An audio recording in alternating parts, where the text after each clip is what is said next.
Salut la machine et j'espère que tu es au top. Dans cette vidéo, on va parler d'un dernier mélange, celui des gaz, donc l'air. Puis on parlera des atomes et des molécules pour finir. Donc c'est parti.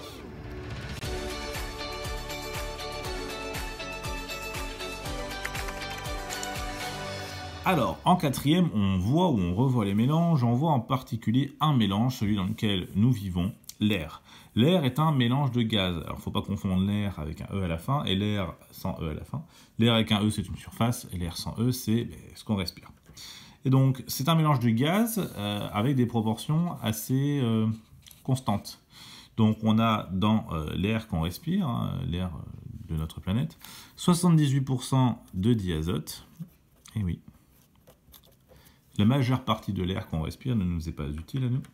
21% de dioxygène. Et 1% d'autres gaz.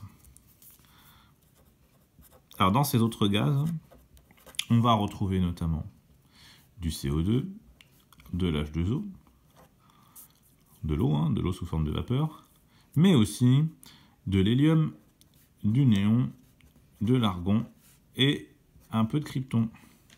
Alors je les ai mis en deux catégories puisque c'est les deux catégories que vous avez vues en cinquième, c'est-à-dire que d'un côté on a les molécules et de l'autre on a les atomes. Alors on va d'abord parler des deuxièmes, c'est-à-dire des atomes.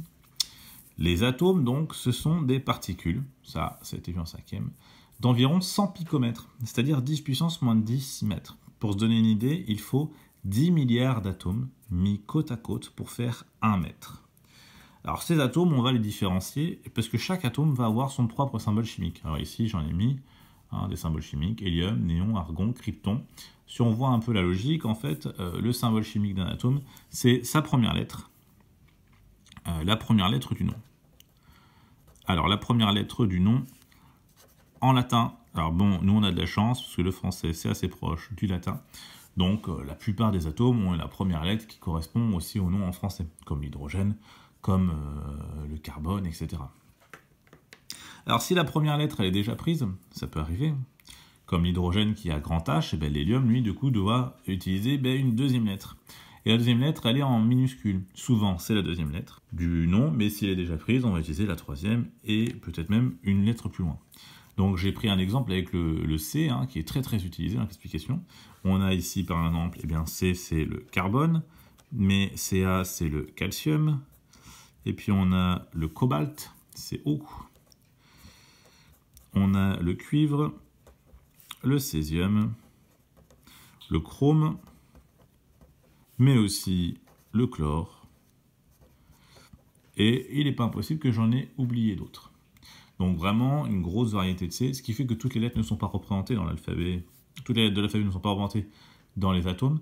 Mais bon, on trouve quand même beaucoup de lettres. Et puis surtout quelques lettres qui apparaissent à plusieurs reprises. Alors, on a pour représenter nos atomes et pour les différencier, en plus donc de ces fameuses lettres, la possibilité de les représenter via un dessin ou une image. C'est ce qu'on appelle les modèles atomiques. Donc, on utilise des modèles pour représenter les atomes, et vous en avez 4 à connaître. 4 billes de couleurs différentes pour 4 atomes différents, qui sont à connaître en quatrième. Donc, le blanc, comme ça, c'est H, c'est-à-dire l'hydrogène. Le noir, c'est C, c'est le carbone. Le bleu, c'est l'azote. Alors, le symbole de l'azote, c'est N, et c'est pas A. Et oui, parce que c'est nitrogène, en fait, tout simplement.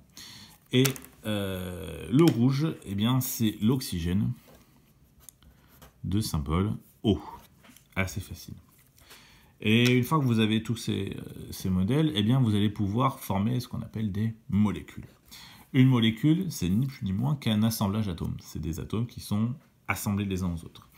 On va pouvoir donc du coup représenter les molécules grâce aux modèles moléculaires, c'est-à-dire en utilisant ces modèles-là de molécules pour pouvoir représenter donc nos différentes molécules. Alors chaque molécule du coup va se retrouver avec un nom et une formule chimique. La formule chimique en fait, elle va nous faire l'inventaire des atomes présents. L'inventaire des atomes de la molécule. Donc on va mettre le symbole de l'atome. Si par exemple il y a un carbone, un carbone, ça va être C.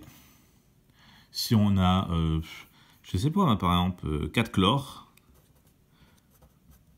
eh bien ça va être Cl, et puis on va mettre un 4 pour bien préciser qu'il y en a 4. Alors le 4, on va le mettre derrière, en indice, pour pas confondre. Parce que si on mettait le 4 devant, ben, ça serait peut-être 4 chlore, mais tout seul, pas sous forme de molécule. Si c'est Cl4, ça veut dire que c'est 4 chlore assemblés les uns aux autres. Donc on va se faire quelques exemples. Alors ça, ce sont les modèles moléculaires que vous devez connaître.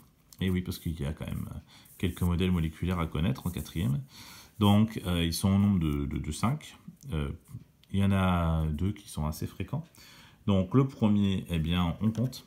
Donc on a un atome de carbone, donc on écrit C.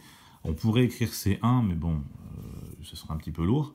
Puis on ne va pas écrire tous ceux qui ont 0. Et puis on a 2 atomes d'oxygène, donc on a O, et puis on en a 2 CO2.